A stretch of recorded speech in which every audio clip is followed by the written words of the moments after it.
Et on commence avec vous, mon cher Philippe Bilger, Emmanuel Macron, qui a donc rendu une visite surprise à la Grande Mosquée de Paris. Ah oui, alors là, c'est ma perplexité, mon cher Philippe. D'abord, ravi de vous voir de Mais retour. ravi aussi, mon cher. Oui, oui. Vraiment. Vous m'aviez manqué. Mais vous aussi, hein, évidemment. Emmanuel Macron a fait une visite surprise à la Grande Mosquée de Paris pour rendre hommage aux Français d'origine musulmane. C'est terrible la politique, parce que lorsqu'on a mauvais esprit comme moi, eh bien on n'accepte jamais de manière limpide un acte qui pourrait être simplement de parfaite urbanité républicaine. Je vais vous révéler le fond de ma pensée. Je me suis demandé si à la fois, ou s'il était sincère, après tout, il fait un projet de loi contre le séparatisme, il peut avoir envie très spontanément d'aller rendre hommage aux Français d'origine musulmane, ou bien si c'est quelque chose qui doit être relié à 2022.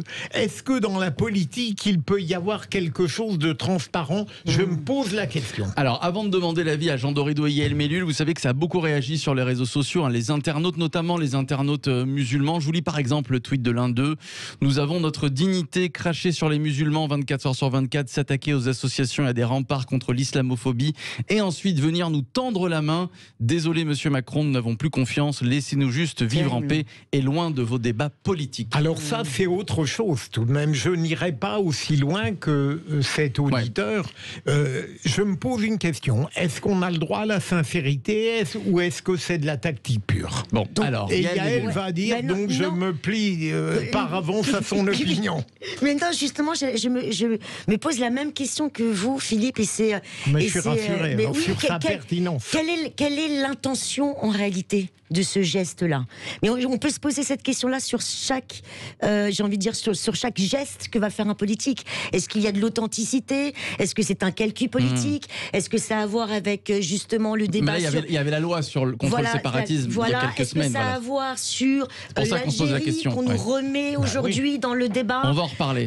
Est-ce que c'est pour effectivement rassurer la communauté musulmane? De quoi? Voilà, moi j'ai plus de questions qui me viennent que de réponses, en réalité, un peu comme vous, Philippe. Ça me fait un drôle d'effet de vous voir tout près, là. Ah, c'est vrai ou pas? En général, je vous voyais au loin. Et alors, ça vous fait du bien ou vous préférez me voir de loin? Ça me fait du bien. J'ai envie de vous contredire encore plus. Ah, j'aime bien, Ils sont mignons, ils ont un écart d'âge quand même assez conséquent, mais ils sont mignons. Ils sont mignons. Je ne la touche pas. Non, bah non, il y a une vitre en plexiglas, vous ne pouvez pas. Jean Dorido. Non, mais alors écoutez, contrairement à mes deux collègues du jour, je trouve ça plutôt bien que le chef de l'État se déplace à la Grande Mosquée de Paris. C'est un lieu que j'aime bien. En plus, j'ai de très très bons souvenirs parce que c'est juste à côté d'un restaurant universitaire, Jussieu, le resto de Jussieu. Et du coup, voilà, j'allais y déjeuner tous les jours. Je passais devant la Grande Mosquée à l'époque. Et non, je trouve ça très très bon. L'islam est une religion très importante en France. Il y a beaucoup de Français musulmans. Alors, je réfute les termes de communauté musulmane. Je ne pense pas qu'il y ait de communauté musulmane en France. Je réfute également les Français musulmans. Ce terme, les Français d'origine musulmane. C'est ce qu'il a dit. Il n'y a pas d'origine musulmane, on a des Français il a cité Macron, il a cité Emmanuel Macron. Alors on peut citer Jean, le chef de l'État et se tromper parce qu'il y a des Français d'origine diverses, des Français originaires d'Afrique du Nord, originaires d'Afrique subsaharienne, des Français originaires d'Iran, il y a des Français originaires de la Creuse et du Berry, et parmi tous ces Français, il y a des Français qui pratiquent l'islam, un islam tout à fait modéré, une religion de paix, et je pense justement à un moment où tout cela est très compliqué et où la France est vraiment en danger, elle est attaquée par des fanatiques musulmans, des islamistes terroristes.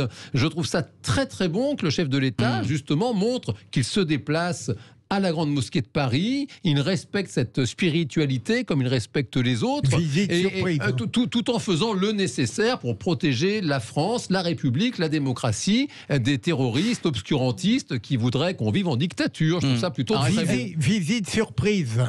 Alors ça, visite surprise, sauf le recteur. Vous êtes devenu une sorte de saint laïque ou quoi Alors écoutez, saint, pourquoi pas, laïque, ma foi, je respecte la laïcité. Vous avez un ton très papal, quasiment. Ah, mais je crois que c'est trop tard pour être pape, malheureusement. Même si je mettais les bouchées doubles, à mon avis, est-ce que finalement aller à la grande mosquée, c'est pas une manière de dire voilà les bonnes mosquées entre guillemets, celles qui sont fréquentables, et les autres, c'est aussi ça aussi, Philippe Bilger, non? Il pourrait être les deux, il pourrait être à la fois sincère, après tout, pourquoi pas rendre hommage aux Français d'origine, je vais faire très attention maintenant. Aux Français musulmans. Aux Français musulmans. Et puis en même temps, mon Dieu, si ça lui est utile, pourquoi pas, hein. Non mais si vous voulez, parce que c'est vrai que parler d'origine musulmane, je trouve ça très gênant. En France, on ne fait pas de statistiques ethniques, par exemple, et c'est notre noblesse.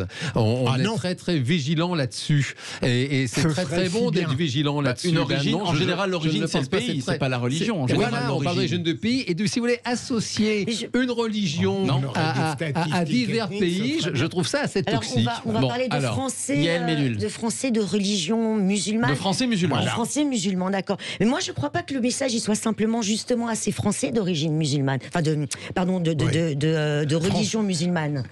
C'est pour toute la société. C'est vrai que c'est le symbole d'aller dans cette grande mosquée. Hein, c'est comme vous le disiez, Philippe, c'est aussi une manière de dire voilà, là, on est dans le camp du bien quelque part. Là, tout se passe bien. Voilà. Contrairement à d'autres mosquées intégristes, islamistes, voilà. Donc là, voilà, ici tout se passe bien. Et c'est vrai que ça se passe bien. Il faut le dire aussi. Moi, je ne peux pas m'empêcher. Mais je ne peux pas m'empêcher de faire un sort à la visite surprise. Parce que tout de même, franchement, s'il aime tellement les Français musulmans, s'il veut leur rendre hommage, il n'a pas besoin tout à coup un matin en se rasant de dire tiens. Pourquoi j'irais pas faire un tour? Non, mais ça, vous le savez, Philippe, c'est de la communication. Les chefs de l'État font souvent des visites surprises dans des villes, par exemple. Oui, mais pas dans ces conditions. Ah non, la visite surprise. Surprise préparée, une visite surprise préparée. Moi, surprise pour nous. C'est surprise pour nous. Elle a un petit parfum opportuniste.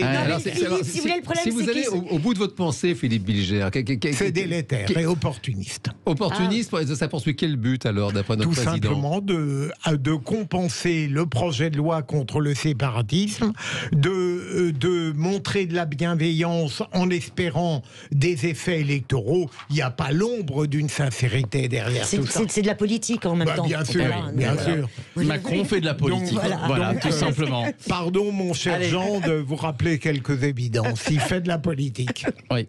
Jean 2. Parce qu'il a trouvé que vous avez des attitudes papales. Donc je dis Jean 2, Jean 2 ce soir. Voilà. Allez, les vrais voix viennent dans un instant. Le tour de table de l'actu qui se poursuit évidemment. Et puis le premier débat des vrais voix dans quelques minutes. On va reparler d'Emmanuel Macron qui facilite l'accès aux archives classées secret défense, dont celle de la guerre d'Algérie. Un geste d'apaisement recommandé, rappelez-vous, entre autres, dans un rapport remis au chef de l'État par l'historien Benjamin Stora. On en avait beaucoup parlé dans les vraies voix. Était-il temps d'ouvrir ces archives de la guerre d'Algérie?